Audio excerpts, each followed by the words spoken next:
The official 1991 NCAA championship video is brought to you by Rawlings, maker of the official ball for NCAA basketball championships.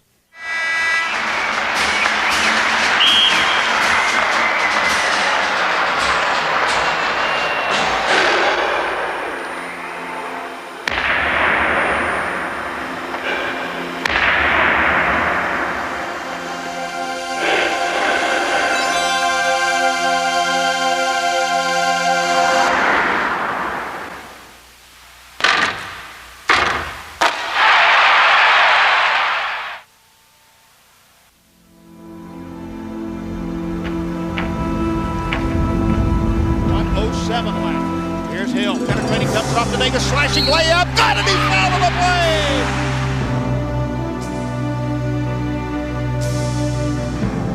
It's off the mark, it's over! The Bulldogs have pulled off the biggest upset in the history of Duke basketball! They have beaten the #1 UNLV Running Rebels!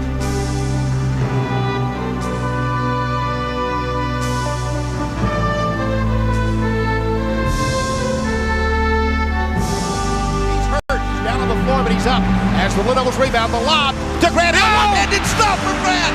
What a play! Jordan lets fly. It is over. The Destiny Darlings have done it. The Duke Blue Devils. The story of the 1991 NCAA basketball championship. Duke is king.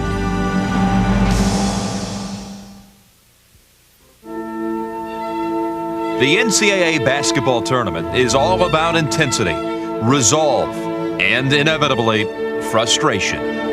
After all, when the final buzzer goes off, only one team out of 64 can call itself a champion. But through it all, through 3 weeks of sweat and toil, we learned that there is a little bit of drama and excitement in nearly all of the tournament's games. And the will of champion in each and every tournament team.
It seems, for instance, that an NCAA tournament wouldn't be complete without some last-second heroics, and 1991 was no different. Now 5, moving on Jackson. He'll take it, shoot it, score it! And it's over! If you're looking for a go-to guy, there he is, Steve Smith, number 21, who leads the Spartans in scoring, coming in with 25.2 a game. And he's definitely the guy you want to go to, Greg, and I'm sure Wisconsin Green Bay knows that. That's why I would double him. They don't have a foul that they could give. Down to 3, Smith. Oh, yes! Yes! Woo-hoo!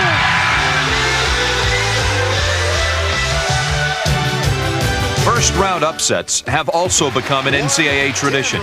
But until this year, when Richmond beat Syracuse, a number 15 seed had never won a tournament game. The Spiders' 73-69 win reminded many of their run to the Sweet 16 in 1988 and gave hope for underdogs everywhere. Like Brigham Young University, led by 7'6" freshman center Sean Bradley, the Cougars upset the University of Virginia as Bradley blocked an NCAA tournament record 10 shots in a 61-48 win. Ironically, it's a record that Bradley won't be able to break for at least 2 years. After this season, he's off on his mission for the Mormon Church. As for this year's missions, some felt that LSU's Shaquille O'Neal was the one player who could single-handedly lead his team to the Final Four. But in another first-round upset, the University of Connecticut took out the Tigers 79-62. The loss ended the season for O'Neal, who later was named the Associated Press College Player of the Year. In 1991, the 7'1" sophomore often dominated his rival centers, and his awesome presence in the middle was a marvel to watch. As the tournament progressed, several other All-Americas would bid farewell to 1991. And Anderson, you can tell he's really trying to take control himself. Numbers.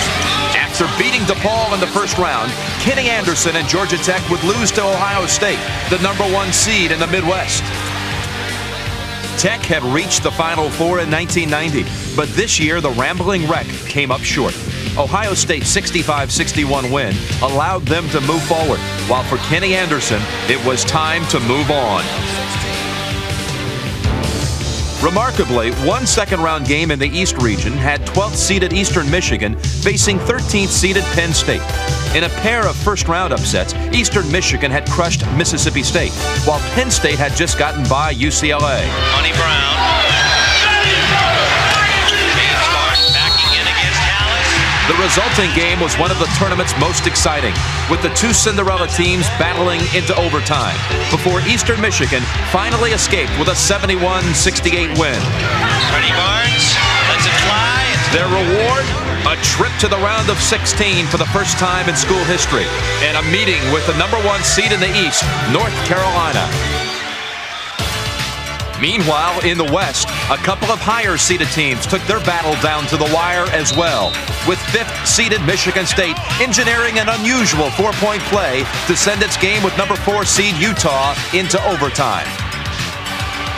Then, with the Spartans trailing by 2 points and with just under 5 seconds left, good fortune smiled on them once again.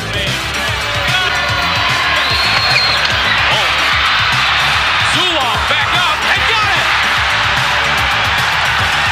Oh, the clock's going to run out. We're back at double. Double overtime coming up. But in that second overtime, Michigan State ran out of miracles. Utah built up an insurmountable lead, and although the Spartans eventually got to within a point, Utah would go on to play Nevada-Las Vegas in the round of 16. You let the time run out. You can stand out of bounds with it. And Jimmy Soto is looking at victory. When the dust had settled on the tournament's first 4 days, 16 teams remained, and 16 coaches were left to wonder just what it was about this time of year that makes them act the way they do.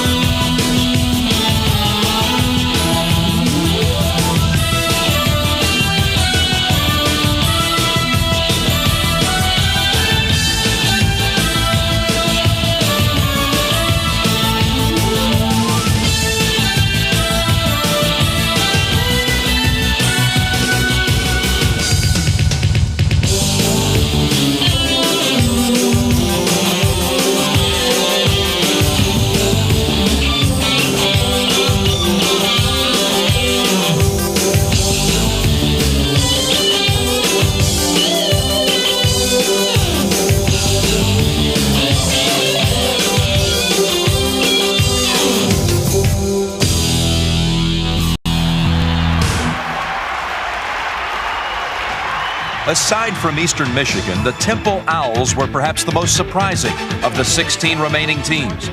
And in the regional semis against 3rd-seeded Oklahoma State, the Owls had a much tougher time than in their previous wins over Purdue and Richmond. Oklahoma State had glided by New Mexico and North Carolina State. But against the 10th-seeded Owls, the Cowboys needed a basket at the end of the game just to stay alive. For 3, and he scores! Actually, since Williams' toe was on the line, he was only given credit for 2 points, and so the game moved into overtime, where Temple's Mark Macon led an early 8-point Owl run from which the Cowboys could never recover. Temple had a 72-63 victory and a matchup in the round of the Elite Eight with North Carolina. 2 teams from the Big East also engineered upsets in the round of 16. In the Midwest, St. John's took on the top seed Ohio State. And by the time the first half was over, the Buckeyes hardly looked like the team that had shared the Big Ten title. Score the basket. Led by Robert Werdan's career-high 21 points, the Redmen ran right by the Buckeyes, leading at times by more than 24 points in an easy 91-74 win. Take it uncontested. Great play by Chucky Strolling. Here's Singleton. Back pass to Strolling. Wow. For St. John's and coach Luke Carnesecca, the victory gave the Redmen a chance to return to the Final Four for the first time since 1985. Out west, Arizona was looking forward to meeting UNLV. However, P.J. Carlesimo and Seton Hall stood in the way. Loose ball and a 2-on-1 break for Seton Hall and Terry DeHare with the layup. Once again, the Pirates' Terry DeHare would score more than 25 points, as he had in the Hall's 2 previous tournament wins over Pepperdine and Creighton. But with Arizona's Chris Mills keeping the Wildcats in the game, neither team could gain much of an advantage in the second half. Ultimately, Seton Hall would gain the upper hand, and Arizona's attempt at a come-from-behind win would come up short. Swarming defense by Seton Hall with less than 10 seconds to go. Optic for 3, fires. Not much time. For the second time in the last 3 seasons, Seton Hall would face UNLV in the West Regional Final. Only this time, the results would be different. Ultimately, the real story of the 1991 NCAA basketball championship was the way in which the 4 teams that eventually made it to Indianapolis had dominated their opponents. 13 out of the 16 games the Final Four teams had played were decided by 10 points or more, and the average margin of victory in all their games was an astounding 16 points. It was clear that the tournament's 4 best teams would gather in Indianapolis. From the East came the number 1 seed, North Carolina. The Tar Heels entered the NCAAs on a roll, having swept past Duke 96-74 in the conference tournament to win their 12th ACC crown. Led all year by the steady ball handling of senior guard King Rice and the inside play of George Lynch and Rick Fox, North Carolina finished the regular season with a record of 25-5 and a history-making 17th consecutive appearance in the NCAAs. In the tournament, North Carolina won its first 3 games by an average of 25 points and then faced Temple in the regional final that went down to the wire. Instead, it's a basket by George Lynch. This is Macon for 3. Overcoming 36 points from Temple guard Mark Macon, Carolina came up with several big baskets down the stretch and then held on as Temple's attempt to tie the game at the buzzer came up short. Macon for 3. On target. And it's over. And Carolina advances to the Final Four. From the Southeast came Kansas, the region's number 3 seed and the only real surprise team in the Final Four. Keyed by an undefeated record at home, Kansas entered the tournament with a mark of 22-7, led by the outstanding threesome of Alonzo Jamison, Mark Randall, and Terry Brown. The Jayhawks won a share of the Big 8 title. In the tournament, Kansas won twice before it upset Bobby Knight and Indiana, romping over the Hoosiers 83-65. The Jayhawks followed that surprise with another in the regional final against top-seeded Arkansas. Trailing the Razorbacks by a dozen at halftime, Kansas turned the game around in the second half to earn a trip to Indy, the Jayhawks' 3rd trip to the Final Four in the last 6 years.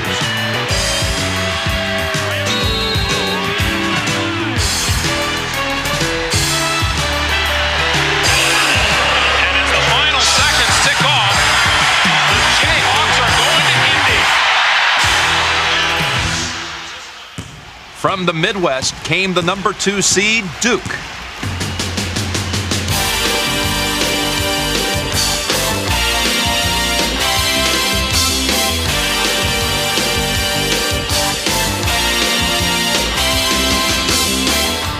Once again in 1991, the Duke Blue Devils took their place among the nation's elite teams. Led by point guard Bobby Hurley and center Christian Laettner, Duke won 26 games along with a regular season ACC title that included 2 wins over North Carolina. In the tournament, Duke breezed past Northeast Louisiana, Iowa, and Connecticut, and then finished off its 4-game sweep by running right past a St. John's team that was forced to play most of the game without center Robert Wardan, who had led the Redmen over Ohio State. Break opportunity for Bobby Hurley. Flips it over to Grant Hill. The follow by Thomas Hill. The Blue Devils' 78-61 win meant that a familiar face was back in the Final Four. Here's Clark. The Duke Blue Devils are headed back to the Final Four. An amazing 4 years in a row and 5 out of 6. Out of the West came UNLV, the #1 team in the country and the defending national champions.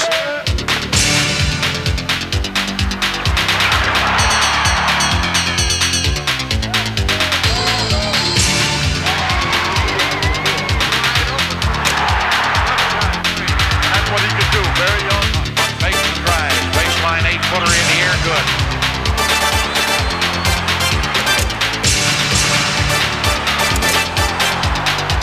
Picking up where they left off last season, the Runnin' Rebels continued to roll this year.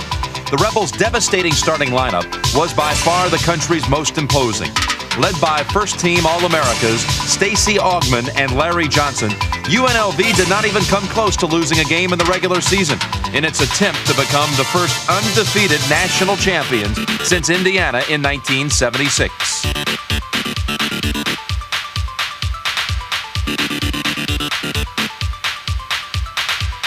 Talk about total domination. The Rebels were #1 ranked all season long. They scored more than 100 points 17 times and averaged 101 points per game. They had a 29 points per game average margin of victory, and they won by 40 or more points 8 times. The tournament looked to be more of the same as UNLV started out with a 34-point victory over Montana. But against Georgetown, the Rebels got a scare and only managed to win by 8. After a romp over Utah, UNLV really put it all together in the regional finals against Seton Hall. Smothering defense in the second half got the Rebels off and running and sent UNLV on its way to its 2nd consecutive Final Four and 3rd in the last 5 years. Larry UNLV wins it 77-65, and they'll go to Indy.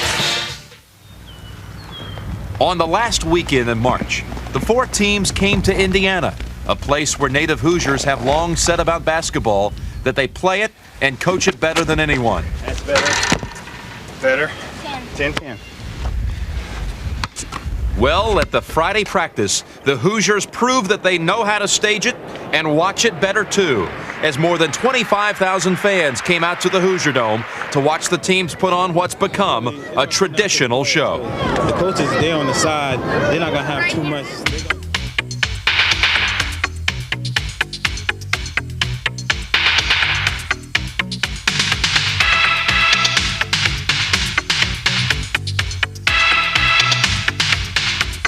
Wow.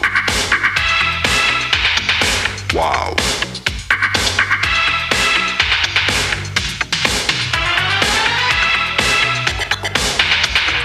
Wow.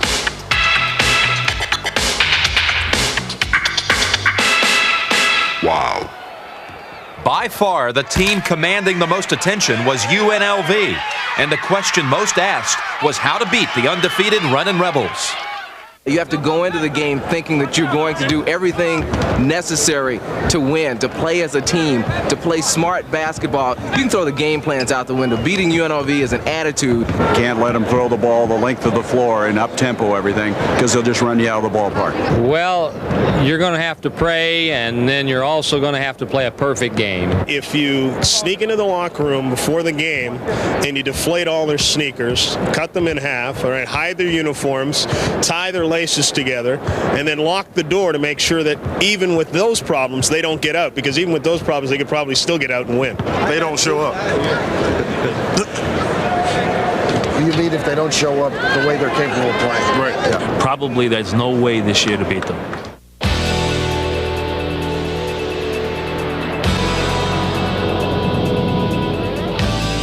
On Final Four Saturday, the fans who gathered in Indianapolis were afforded a huge dose of that famous Hoosier hospitality.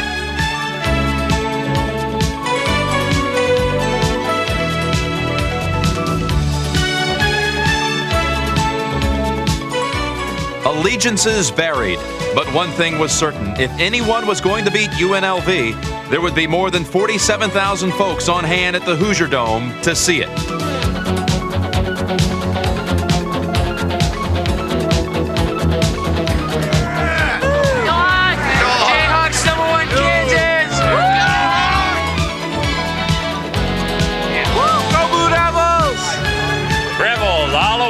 Number one. Hey, we're ready to go. Devils. Huh? No. UNLV. No. All away.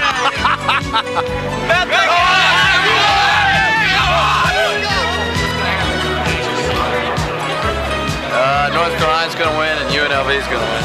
Oh, I think Duke's going to upset UNLV this afternoon.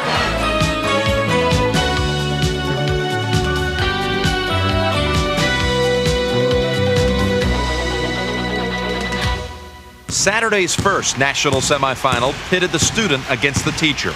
Former Carolina assistant and now Kansas coach Roy Williams against Dean Smith and North Carolina.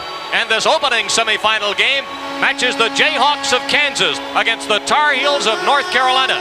This is the 10th Final Four for the Tar Heels, the 8th time they've been guided by Dean Smith. And of course, it's the first time since 1982 and the national championship. I do have the greatest amount of respect that you can possibly have for Dean Smith. I'm where I am today because of Dean Smith. Williams had spent his formative coaching years learning the profession under Smith's watchful eye. And now, as far as the teacher was concerned, the pupil was getting straight A's. Roy's got a great mind of his own, and he had 10 years as assistant. He worked 50 hours a week and was a great assistant, and he's a great head coach, and I'm happy as I can be for him. They've filled every seat here in the Hoosier Dome for this Final Four, the dream of every college basketball player and coach. At the end of the game, you're going to have different feelings. You're going to be elated if you win. If you lose, you're going to be very, very depressed, but you also know that you lost to somebody that is extremely important to you. But I want to win. With the two teams running their similar offenses, both Kansas and North Carolina traded baskets for the game's first few minutes. Double team by Rice. Fox down low to Lynch. Lynch getting away from Maddox. Layup is good. Carolina leads 4-3. Lynn low to Alonzo against Fox. He lays it up and in. A great move by Alonzo, the MVP of the Southeast Regional. Get the ball! Eventually, though, Carolina began to spurt ahead. Trailing by 9, the Jayhawks knew it was time to fall back on their pregame strategy. Backdoor to Fox. Layup is good. The similarities between the two teams are such that we have different variations in our offense. They have different variations in their offense. And I just think it's the team that's going to go out and do the little things on top of that. I think is the team that's going to come out and be successful. Midway through the first half, that's exactly what Kansas did. Once the Jayhawks began to improvise, the game began to turn around. And these Jayhawks are not playing ugly right now. They're putting together a beautiful run against this vaunted North Carolina team. Over an 8-minute stretch at the tail end of the first half, Kansas outscored Carolina 24-6 to take command of the game. Hawks have tied it after trailing by 9. Look at the KU section of the Hoosier Dome. Everybody on his feet. They wheel it around to Adonis for a three-pointer. He hit it. Adonis answers with a tray. And once ahead by 9, the Heels find themselves down 9 going to the locker room. Throughout the first half, it was obvious that both North Carolina and Kansas had found it tough to play against defenses that knew exactly what the offenses were trying to do. The Jayhawks' 9-point halftime lead proved that they had come to the realization first that the team that could freelance best would win. But in the second half, Carolina would catch on, and the game would once again become an intense battle.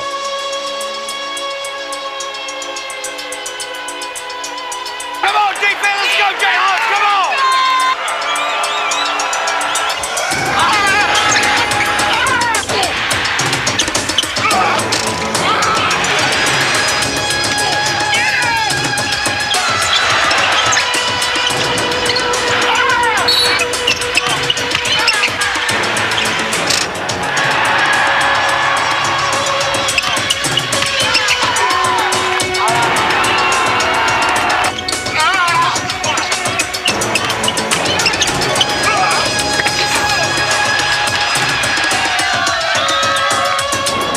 They had done at the beginning of the game, the two teams traded baskets at the start of the second half.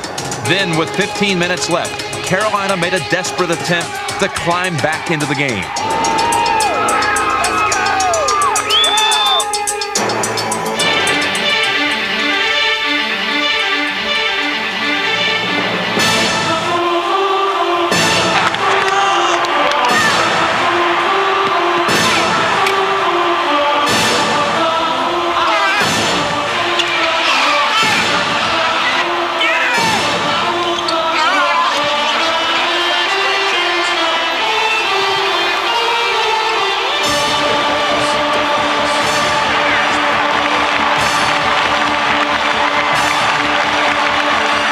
Over an 8-minute span, Carolina had outscored Kansas 14-5 and narrowed the Jayhawks' lead to a single point. But the Tar Heels never could pull ahead. Led by substitute forward Richard Scott, whose 16 points in the game were more than Carolina's entire bench, the Jayhawks rebuilt their lead as quickly as it had disappeared. With the game at its most critical stage, Kansas out-hustled and then outshot Carolina, scoring 7 unanswered points in 3 minutes to break the game wide open. Want to do something quickly. Adonis drives inside. He scores! He's fouled! The basket counts! The clock was going down, and once I got into the lane, I was wide open. So I went up, and it was kind of a key of the whole game that we made the big shots when it counted, and that was a big bucket for us. At the other end of the court, North Carolina missed its big shots, and although the Tar Heels would eventually narrow the Kansas lead to 5, missed opportunities during that crucial 3-minute stretch proved too much to overcome. On this night, the pupil had taught the teacher a lesson, and when Dean Smith received his second technical and was ejected from the game with less than a minute remaining, he can at least take solace in knowing that a man who had shared his bench for 10 years would lead Kansas to its second championship game in the last 4 years.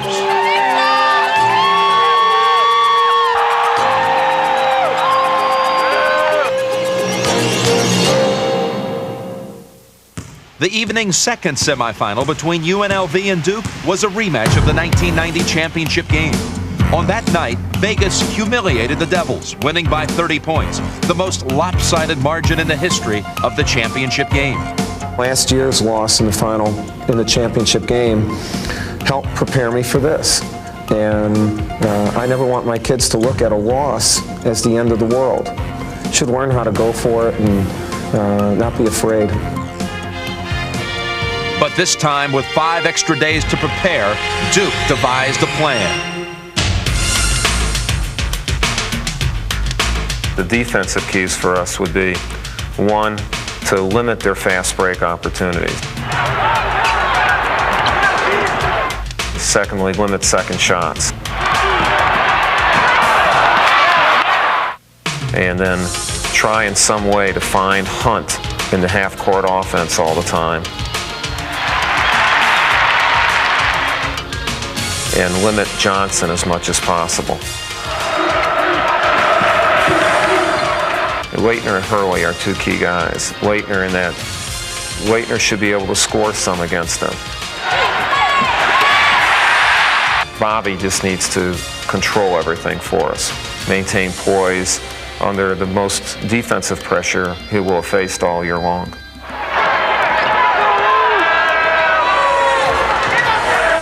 Basically, this is a new team, and You know, I just think that we're kind of getting tired of all the questions about last year's game, and you know, hopefully we'll do some good things in this game and people will start talking about this one in a positive way. And the things that are going to make us win the game are what's inside each and every player on our team. It's not game plan, and it's pretty much not X's and O's. It's, you know, the heart that everyone has on our team and how hard we're going to play and the intensity we're going to play at, because that's pretty much the only way you can beat UNLV. You have to play harder than them, and you have to play better than them. With a cool confidence that befits a team with a 45-game winning streak, the self-assured Rebels appeared to show little of the emotion that came out of their opponents' pregame huddle. No holding back. 1, 2, 3, Perhaps that lack of outward passion hurt UNLV, especially when Duke came out bent on preventing a repeat of a year ago. First points of the ball game. Important for Duke to get off to a good start and hang in there. This is one of the few times all year that UNLV has been behind. As the possessors of an undefeated record, UNLV had rarely been behind. But it would soon find out this game would be unlike any other it had played all year.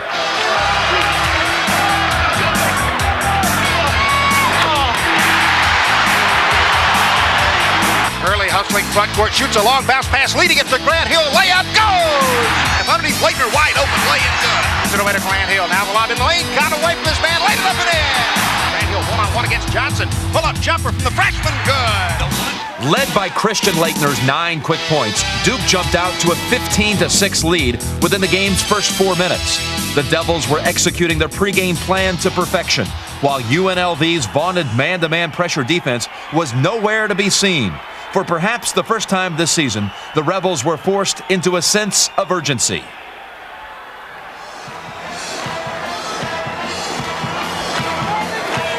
And look at the amoeba defense right away by Jerry Tarkanian. He was getting torn up in the man-to-man. Right away, Tarkanian's move paid off as UNLV quickly got back into the game. The Rebels' smothering defense ignited their offense, and their intense work on the boards began to pay off. The next 4 minutes would belong to Vegas. Hurley's pass maybe telegraphed a bit. Augman stole it. Duke unable to do anything against the amoeba so far. Anthony hustling, coming up short.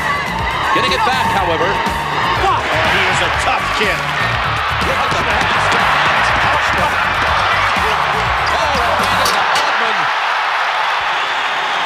And UNLV ties it at 18. With visions of last season's massacre lurking in the back of their minds, Duke could not afford to be intimidated by this UNLV run. If ever there was a time for the Devils to show their mettle, this was it.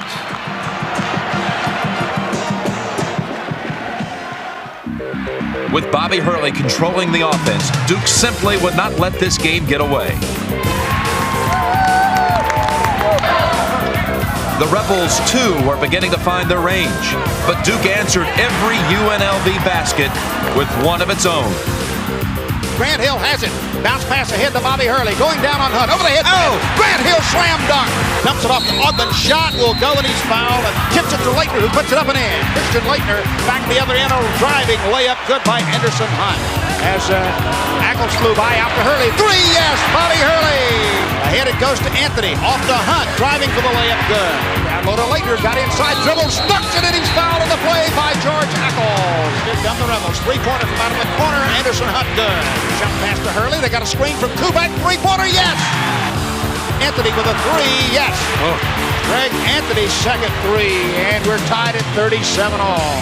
Unlike last year, UNLV just could not pull away. Despite 16 first-half points from senior guard Greg Anthony, Duke hung tough. And after the first 20 minutes, the Blue Devils trailed the #1 team in the country by just a single basket. Try to set up Johnson, and the half is here. UNLV by 2. Excellent half of basketball. The end of the first half, the score, UNLV 43, Duke 41. Much of the reason for Duke's first-half success could be found in the play of center Christian Leitner, whose 20 points baffled the normally unflappable UNLV defenders. We started off the game by putting George on Leitner, and that was a big mistake because Leitner just went while the first half. And, you know, because George is pretty quick, but he can't guard Leitner. And we knew that because Leitner just killed Shaquille O'Neal when he took him outside. And Leitner caused us all kinds of trouble defensively. Larry was the only guy that can guard him. But when Larry guarded him, there was nobody that George could guard or nobody that Elmore could guard.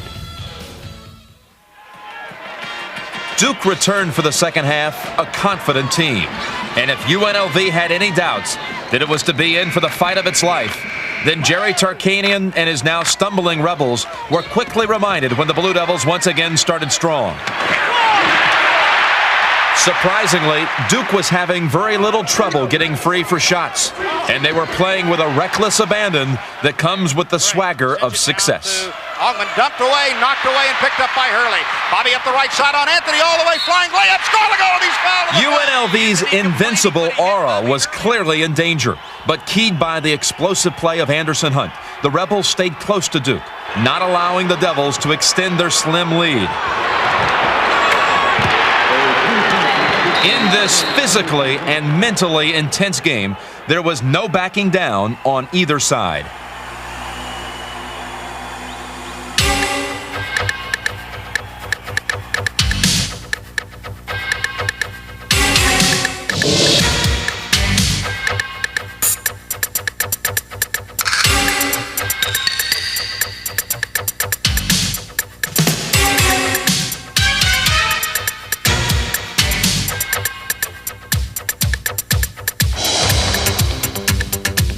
This basketball team has a tremendous amount of heart.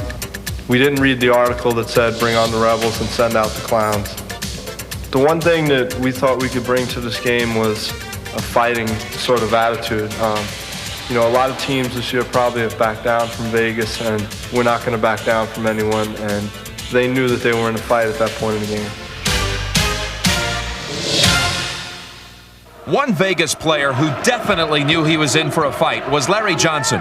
UNLV's most potent offensive weapon had struggled through much of the game, as much a focal point of the Duke defensive game plan as any other Rebel in UNLV's All-America lineup. They fronted Larry and they let George alone when he came to the high post. They left Leitner back so that he could double down on Larry if we threw it to him. They left George alone, and George is not a real great shooter. Making it difficult as possible for Johnson, because we had no one person who could guard him. In fact, I think Larry's points came mainly from rebounds. Offensively, though, we just tried to make it difficult for him to drive. Johnson's great. I mean, you can't guard him man for man. Without Johnson's typically dominating game, UNLV's pressurized attack wasn't scaring anybody, least of all Bobby Hurley, who was able to dictate the second half tempo. In last year's championship game, freshman Hurley and the Devils had wilted under UNLV's relentless onslaught, but this year Hurley calmly took charge. Executing Coach K's plan to a T, Duke maintained a tenuous hold on its lead. With just over 10 minutes remaining, it looked as if the Blue Devils' pregame wish of getting UNLV into a back-and-forth, down-to-the-wire struggle was going to come true. Greg Kubek. Johnson fakes, dribbles, shoots, and scores. Hunt starts to the baseline. In fact, Duke actually increased its lead to 5 before UNLV used several of Anderson Hunt's 19 second-half points to rally and tie the score at 65.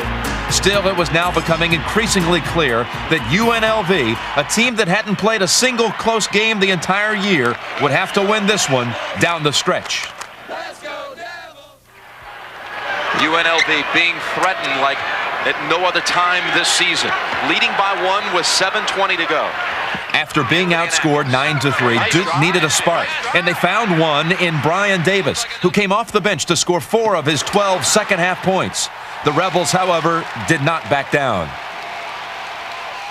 Towards the end of a 17-7 run, UNLV successfully tightened its defense and held Duke without a point for close to 3 minutes. With just under 4 minutes to go, Vegas had surged to a 3-point lead. They looked to be in command until their leader committed a costly foul. Charge. Yes, they called a charge on Anthony. No basket. And that's it. He's out of here. 5 for Anthony. He carried this team. With Greg Anthony lost to fouls, the Rebels would have to finish the game without their most experienced ball handler. Nevertheless, with just 2.5 minutes to go, UNLV went up by 5, and his dream of winning consecutive national championships seemed alive and well.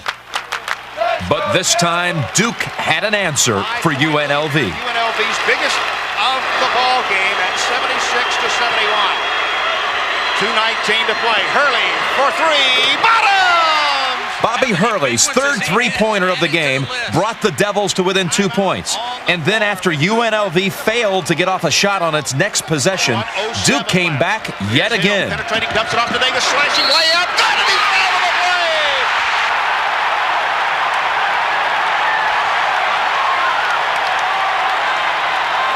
Brian Davis's basket and subsequent foul shot gave Duke a 1-point lead.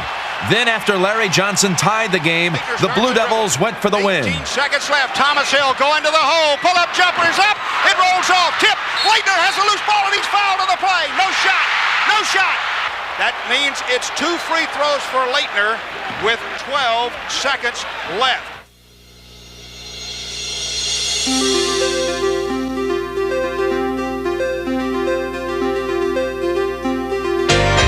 I put myself in his shoes and I say, I know I'd be nervous. I hope I hit one. He wanted to shoot those free throws. There's no way in the world he was going to miss. There's no doubt that he was going to hit them.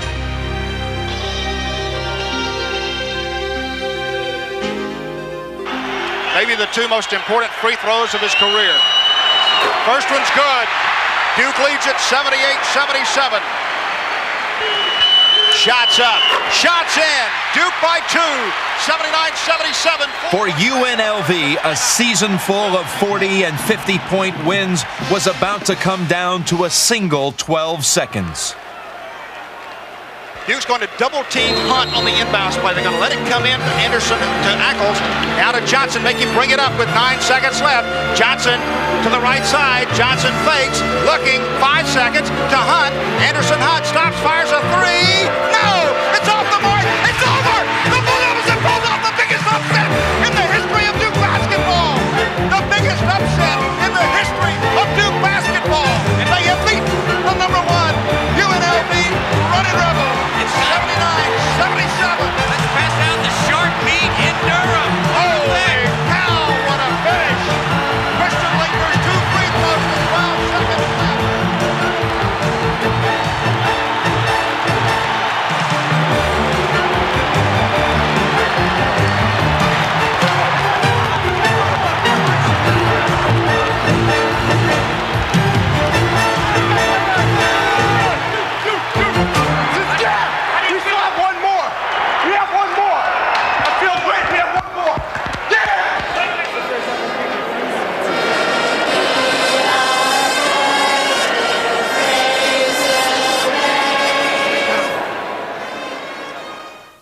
With one incredible victory, Mike Krzyzewski and Duke had wiped away 4 previous years of Final Four frustration. The rich story of Duke basketball includes 8 previous trips to the Final Four, but the team's recent success of appearing in 5 of the last 6 Final Fours has been nothing short of phenomenal. Until now, Duke's only problem had not been in getting to the Final Four, but winning both games when it got there. Ironically, Krzyzewski's biggest concern now was in celebrating too soon. Immediately, I was thinking about our next game because I approached the game not to beat Vegas. We've approached this to win the national championship. You know, did I feel good about the win? Darn right, just like I would if during the first half of a ball game. If it's a 40-minute ball game, I feel good if we're ahead at halftime. Well, we're ahead at halftime now. Now what do we do in the second half? So it would be Duke and Kansas in the tournament's final game. People say we're the Cinderella team right now, and I feel like we're in the land of Oz right now, you know. You don't know how to experience it until you know that you've won the national championship game, and so I'm waiting for that to happen, to tell you the truth, because we've missed our chances the past 2 years. this is a special time, and I never felt this way before in my whole entire life. So I'm gonna try to just make the best of it. To have another chance of playing a title game is a great feeling, and I just feel we have to take advantage of this opportunity, and it'll feel great if we win it all. It really will. You can do it! You got 40 minutes. Let's go. Let's go. Play defense, have fun. This is our night. This is our night. I got one. Hey, look. Let's look each other in the eye right now. So before we get on the court, there's no tomorrow, fellas. 40 minutes. We're gonna win a national championship. Come on, man. Let's go.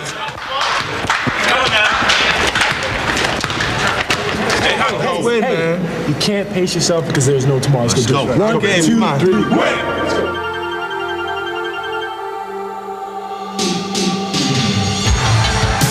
With Bobby Hurley again running the offense, Duke showed no signs of a feared letdown. Greg Kubek's three-pointer opened the scoring, and then Grant Hill put an exclamation point on an early double run. Oh, can you believe he got that high? Jim, that ball was thrown to the point that it was going out of bounds. I don't know how he got up there to get it. I never thought he would save it, much less dunk it. That was a David Thompson type dunk from yesteryear. Hill's astounding dunk gave Duke a 7-1 lead, but the Jayhawks, who seemed lethargic at first, soon began to get back into the game. Come on, Hawks, let's go! Yeah. With Mark Randall scoring 6 of Kansas's first 7 points, the Jayhawks sliced away at the Duke lead. Then, with 5.5 minutes gone, Kansas closed to within a single point when Terry Brown hit the Jayhawks' first three-pointer of the game. But Duke responded to the challenge. Brian Davis on the right side. Brian with that slashing move coming in the lane. Running one-hander up and in for Brian Davis. Hurley to Thomas Hill driving. Pins it back outside. Hurley, 3, yes! Boy, has that guy had one whale of an NCAA tournament. 7-point lead now, 18-11. Kansas, however, kept on coming, hitting 5 of its next 7 shots to again close in on Duke. Left side Adonis, three-pointer, count it. Three-pointer by Adonis Jordan. Then back out to Terry, three-pointer, swish! Terry nails the 3, and the Hawks are within 1. Boy, great to see him.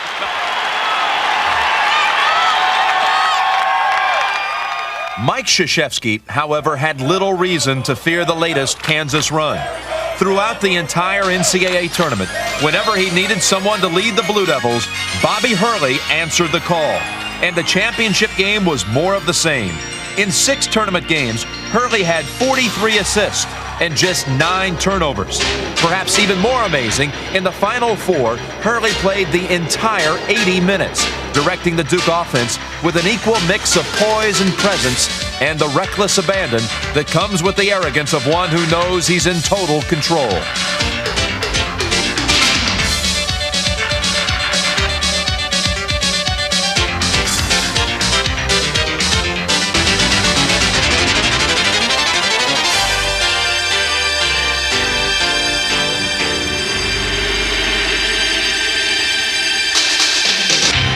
If Bobby Hurley's first Final Four was a nightmare, then his second must have been a dream come true.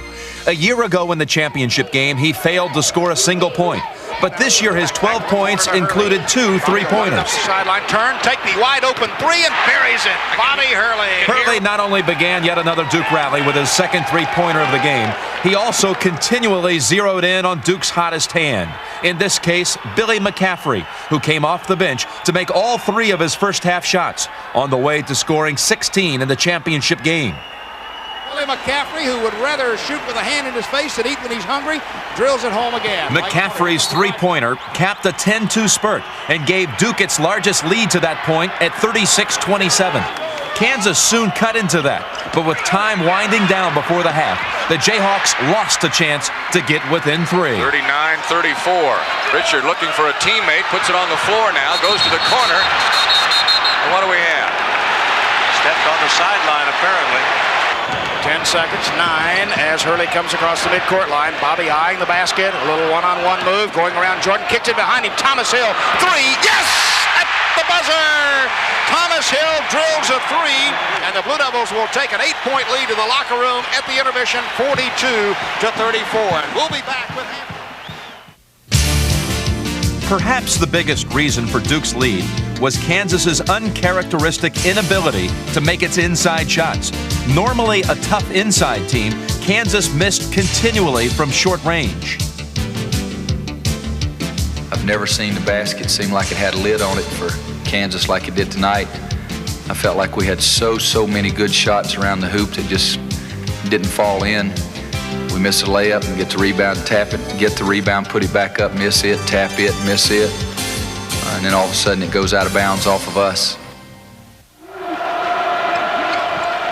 In spite of their inside problems, when the second half began, the Jayhawks went right to Mark Randall, who was beginning to wear down Christian Laettner. High lane, dumps it into Randall, who lays it in. Boy, he's getting inside of Laettner very effectively. And it's a 4-point game, folks. 2 days before, against UNLV, Laettner had exhausted himself. And now in the biggest game of his life, he would have to fight fatigue. There were many times during this game where I was winded. I couldn't seem to catch my breath at all. But I think that's mainly because of Mark Randall, and I had to chase him up and down the court the whole game. And Coach did a good job giving me rest. I knew right away that this is going to be a long night for Christian, in that it was going to be a very physical game, and I was going to have to play 4-minute segments with him. He gets hammered. Finding the inner strength for one last run, Duke responded to the latest Kansas challenge. Goes behind the back of the dribble, gives it off to McCaffrey, coming off the screen. The jumper's perfect. Grant starts inside. A long leap with a running one-hander. It's up and it's in. Grant Hill. McCaffrey sends it away to Hurley. Now the lob backdoor. Brian Davis slam dunk. That's how you break the 1-3-1. Rising to a new level, the Blue Devils kept the pressure on Kansas, and soon their slim lead would turn into a comfortable margin as the game entered its most critical phase.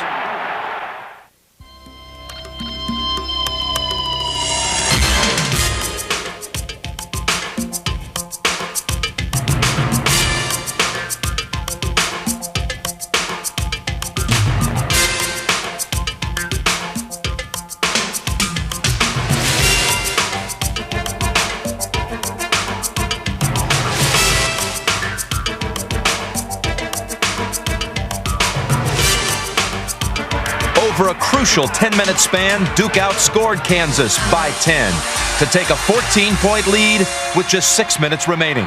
For Kansas, time was running out. The Jayhawks, however, had come too far to simply pack it in. Kansas kept fighting and ran off 10 points to Duke's 3 to get to within 7 with 2 minutes to go. But in the end, Duke's margin would prove to be too great to overcome. Kansas would not win the national championship this season, but it had come much further than anyone had expected. During their memorable 3-week run, the Jayhawks had upset 3 of the nation's top 5 teams and were just 1 win away from a title. It was a title that would go to Duke. Mouse play comes into Brian Davis, who got behind. Brian slam dunk, and the Blue Devils go up by 7, 72-65 with 19 seconds left. Down the left side goes Winberry. With 5 seconds, 4 seconds, 3, 2, Jordan lets fly. It is over. The Destiny Darlings have done it. The Duke Blue Devils have won their first ever national basketball championship. 72-65 over the Kansas Jayhawks. There is pandemonium here among the Duke faithful. You got it, boy. Let go, Coach. Let go.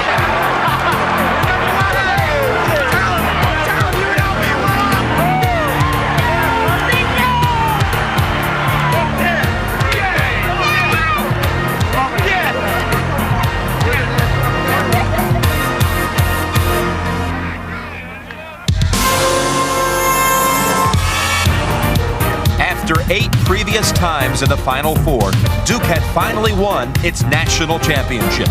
In a year when nobody realistically expected the Devils to win, they did. And for Coach Mike Krzyzewski, the night that Duke became king was his crowning achievement.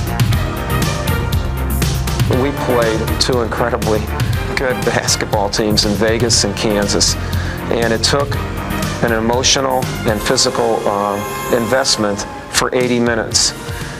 The fact that my team could do that, I love that.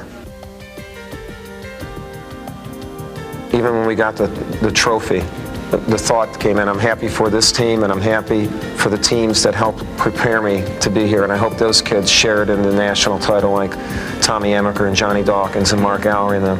And then there was a moment where my 3 daughters and wife came out on the floor, and you give kind of like a family hug. And my little one, Jamie, she's 9, she was caught in the middle, she was screaming, says, hey, let me, and you're squeezing me. And to me, those are the best moments. Duke had done it. After shocking UNLV, the Blue Devils defeated Kansas to win the NCAA championship. Against all odds, the Duke was king.